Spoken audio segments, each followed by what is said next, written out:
पिछली वीडियो में हमने ये देखा था कि डेफिनेशन में देखी थी कि एफिशिएंसी जो है वो एटा वो W ओवर Q1 होती है, यानी कि हीट जो कि सिस्टम को दी गई है या हीट इनपुट की गई है, और इसे हम 1 माइनस Q2 ओवर Q1 भी लिख सकते हैं, यानी कि Q2 वो हीट है जो कि सिस्टम से रिलीज हुई है वर्क डन करने में, और Q1 वो हीट है जो कि इसको इनपुट के तौर पर दी गई है, और ये किसी हमारे इंजन के बारे में और ये कार्नोट साइकिल से डील करती है। तो आप ये कह सकते हैं, ये भी हमने देखा था कि एफिशिएंसी को कार्नो इंजन की, मैं इसको C फॉर कार्नो कर देता हूं, तो एटा यानी कि कार्नो इंजन की एफिशिएंसी जो 1 माइनस T2 ओवर T1, यानी कि T2 लोअर टेम्परेचर या यूं कहिए कि सिंक का टेम्परेचर, और T1 इनपुट टेम्परेचर या हॉट रिजर्वायर का टेम्परेचर।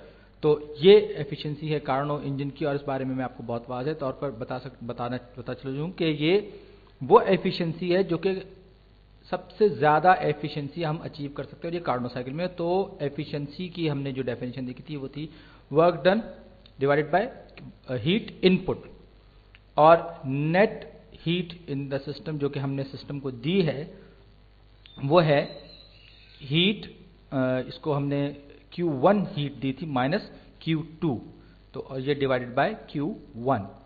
तो ये सारे के सारे हीट इंजन्स के लिए है, और ये 1 माइनस T2 ओवर T1 जो था ये सिर्फ हमने कार्नो इंजन के लिए किया था। और ये जैसे कि मैंने कहा था कि आप ये जो इंजन जो सारा का सारा हमने वर्क किया था इस सारे शुरू की एक वीडियो में, तो यहाँ से हम A से B पे गए, B से C पे आए, C से D पे गए, और फिर आइसोथर्म एडियाबैटिक प्रोसेस को हमने फॉलो किया, और सिलेंडर को हमने एक्सपेंड किया, कंप्रेस किया। तो ये पूरा हमने कार्नो साइकिल जो है वो हमने कंप्लीट किया था, और ये जो एफिशिएंसी है ये कार्नो साइकिल के बारे में है। तो अब मैं आपको इस वीडियो में और अगली कुछ वीडियोस में मैं अब जिस कॉन्सेप्ट से आपको इंट्रोड्यूस करवाने जा रहा हूं वो ये है कि ये जो टेम्परेचर, ये सोर्स का टेम्परेचर है TH, या ये H है, N नहीं है।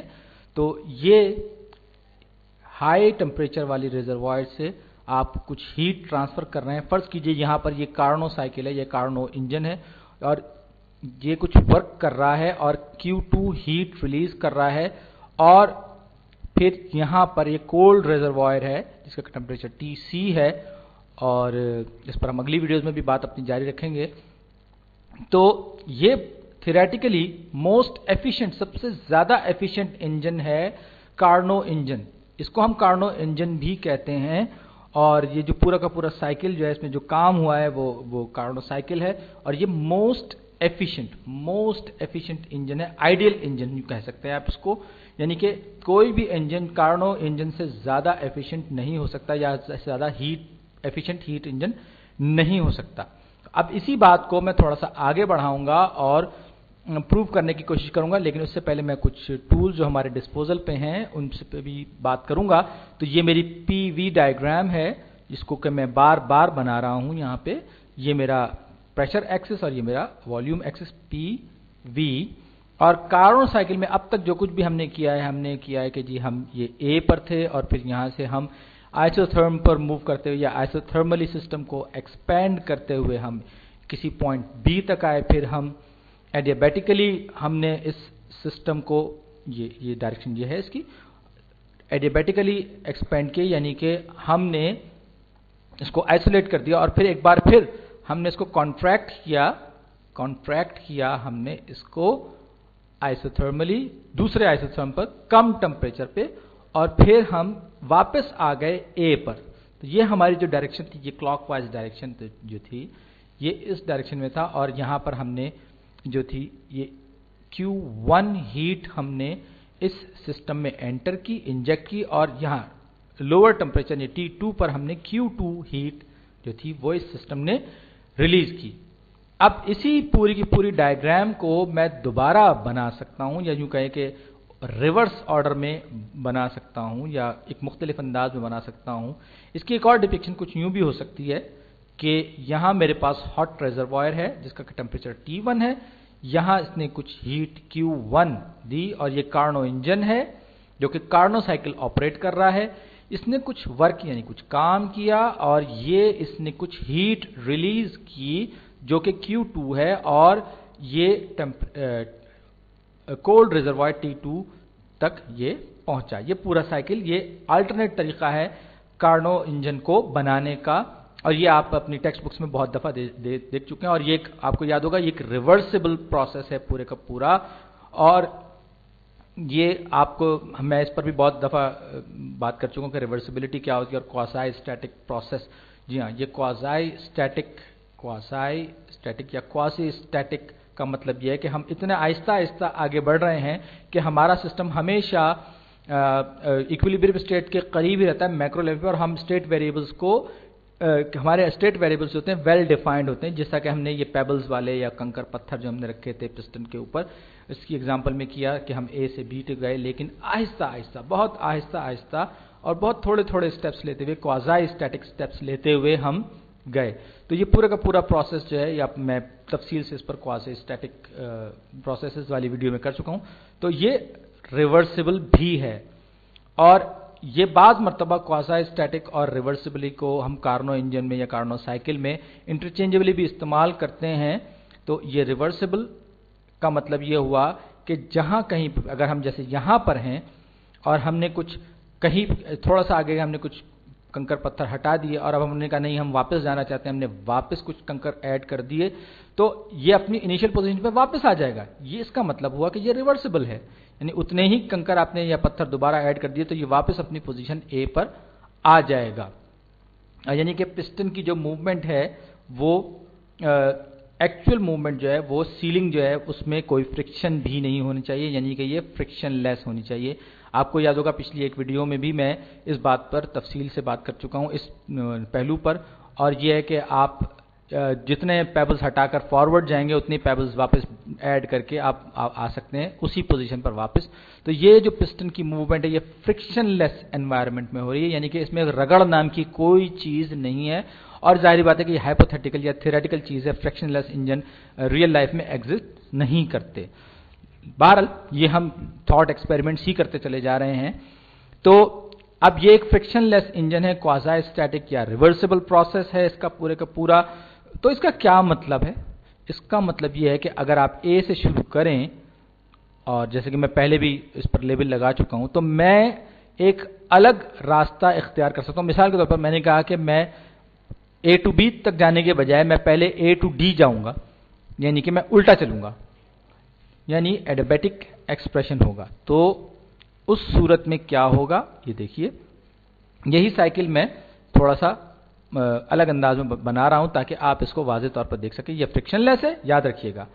तो अब मैं पॉइंट ए पर हूं और अब मैं ये कहता हूं कि मैं एडियाबैटिकली अपने पूरे सिस्टम को कंट्रैक्ट कर रहा हूं, यानी कि कोई हीट ट्रांसफर नहीं हो रहा। तो मैं यहां से ए से डी स्टेट में चला गया और फिर मैंने कहा ये मैं इसकी डायरेक्शन को भी शो कर दूं, और फिर मैं एडियाबैटिकली आइसोथर्मली मैंने इसको पूरे सिस्टम को एक्सपेंड किया। ये मैं दोबारा ठीक से बना दूं, ये एक आइसोथर्म आया और ये मैं पॉइंट सी पे पहुंचा, और उसके बाद आपको याद होगा कि ये सारा का सारा काम क्योंकि कोल्ड कम टेम्परेचर पर हो रहा है, तो इस सूरत में ये टेम्परेचर हमने इसको T2 लिया था, तो T2 टेम्परेचर पे ये सब कुछ हुआ। और लेकिन अब क्योंकि मैं एक्सपेंड कर रहा हूं और मैं रिजर्वायर नंबर 2 पर हूं जिसका टेम्परेचर कम है, तो अब यहां पर इसके नतीजे में क्या हो रहा है कि हीट ऐड हो रही है। जी हां, यहां पर Q2 जो हीट है वो ऐड हो रही है, हीट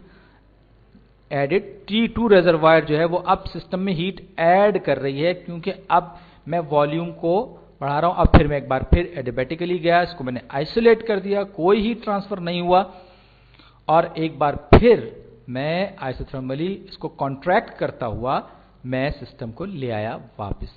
तो अब दूसरे आइसोथर्म पे जिसका कि टेम्परेचर जाहिर बात है कि T1 हमने लिया था, तो ये जो टेम्परेचर जो है ये कांस्टेंट है, T2 यहां पर एक कांस्टेंट टेम्परेचर, और हीट Q2 जो है इस सिस्टम ने रिलीज की है, सॉरी Q1 जो हीट है वो इस सिस्टम ने रिलीज किया एट द टेम्परेचर T1।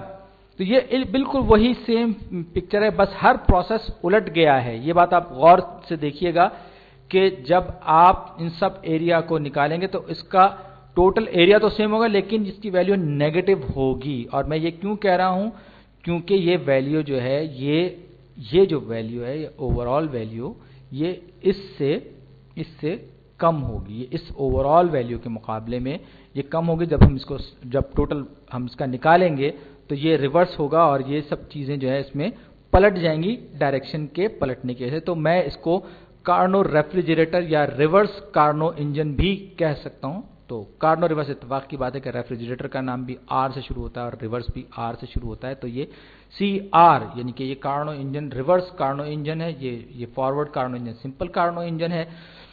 तो अब यहां पर दोनों में फर्क क्या है? यहां पर फर्क यह है कि ये हॉट रिजर्वायर और ये कोल्ड रिजर्वायर है, और यहां पर जो प्रोसेस है वो उलट गया है। यानी कि कार्नो रेफ्रिजरेटर जो है हर काम को सिंपल कार्नो इंजन के मुकाबले में या फॉरवर्ड कार्नो इंजन के मुकाबले में बिल्कुल उल्टा करेगा। यहां पर ये कोल्ड रिजर्वायर है मेरे पास TC, जो कि T2 टेम्परेचर हमने लिया था, और फिर ये यहां पर ये हीट ऐड हो रही है कोल्ड रिजर्वायर से, और फिर ये कार्नो साइकिल चल रहा है और इस पर कुछ काम किया जा रहा है। याद रखिए, यहां पर वो काम कर रहा था और उस पर कुछ काम किया जा रहा है, इस सिस्टम पर काम किया जा रहा है। तो अब जाहिर बात है कि आप ये हॉट से कोल्ड से हॉट की तरफ जा रहे हैं। तो ये Q1 और ये Q2 था और ये Q1 था, और ये टेम्परेचर जो था ये मैं गलत बना गया, T2 नहीं है, ये T1 है। तो अब ये रेफ्रिजरेटर की डायरेक्शन बिल्कुल उलट हो जाएगी और ये रिवर्स हो जाएगा। अब ये कोई नामुमकिन बात नहीं है और ये कोई गलत भी चीज नहीं है, लेकिन आप सोच रहे होंगे कि क्या ये सेकंड लॉ ऑफ थर्मोडायनामिक्स की खिलाफ वर्जी कर रहा है कि जी यहां से आपने हीट ऐड की और यहां से आपने हीट रिलीज की, आप कोल्ड से हॉट की तरफ जा रहे हैं। तो मैं कहूंगा नहीं, ऐसा बिल्कुल भी नहीं है। ये एक रेफ्रिजरेटर है और आप ये देखिए यहां आप काम कर रहे हैं। काम करने का मतलब क्या हुआ कि आप कुछ ना कुछ एनर्जी खर्च कर रहे हैं और कुछ एंट्रोपी इसके नतीजे में आप कायनात में ऐड कर रहे हैं। यानी कि ओवरऑल एंट्रोपी बहरहाल बढ़ेगी। यानी कि रेफ्रिजरेटर में आपने जितनी एंट्रोपी खत्म की है उसके इर्द गिर्द आप उतनी ही एंट्रोपी में इजाफा करेंगे। तो ये एक और इम्पॉर्टेंट पॉइंट है कार्नो इंजन के बारे में कि कार्नो इंजन का जो रिवर्स है, चलिए जैसे कि मैंने कहा कि मैं इसको कार्नो रेफ्रिजरेटर कहता हूं। तो अब ये सिंपल मैथ है, यूं समझ लीजिए कि ये केमिस्ट्री या फिजिक्स से ज्यादा ये मैथ है। तो ये जो है हीट इस कार्नो रेफ्रिजरेटर ने काम किया है और Q1 हीट जो है ये इसने रिलीज किया, और ये हो सकता है कि ये मल्टीपल ऑफ टाइम हो सकता है। मिसाल के तौर पर आपने XQ2 हीट इस सिस्टम को दी और ये XW वर्क इसने किया, XQ1 हीट आपने, यानी कि आप यूं समझ सकते हैं सॉरी, मिसाल के तौर पर आपके पास दो कार्नो इंजन पैरेलल रखे हुए हैं और दोनों एक जैसा काम कर रहे हैं। तो उन दोनों की जो कलेक्टिव एफर्ट होगी उसके नतीजे में कलेक्टिव वर्क जो होगा उसको आप एक ही इंजन का 2 मरतबा किया गया काम समझ सकते हैं। आप 3 भी कर सकते हैं, तो आप बहुत सारे कलेक्टिव इंजन भी ले सकते हैं। ये एक अलग चीज है और ये आगे चलकर आपके बहुत काम आएगी। तो उम्मीद है कि अब मैंने कार्नो साइकिल का रिवर्स आप पर डिफाइन कर दिया होगा, और ये एक मोस्ट एफिशिएंट इंजन है जो कि हम प्रोड्यूस कर सकते हैं। इस पर मैं मजीद बात करूंगा आगे चलकर वीडियो में। और ये जो NC1 - T2/1 है, ये एक अपर बाउंड है एफिशिएंसी की, यानी कि कोई भी इंजन जो है उसकी एफिशिएंसी इससे ज्यादा नहीं हो सकती। उम्मीद है आपको समझ में आ गया होगा। अगली वीडियो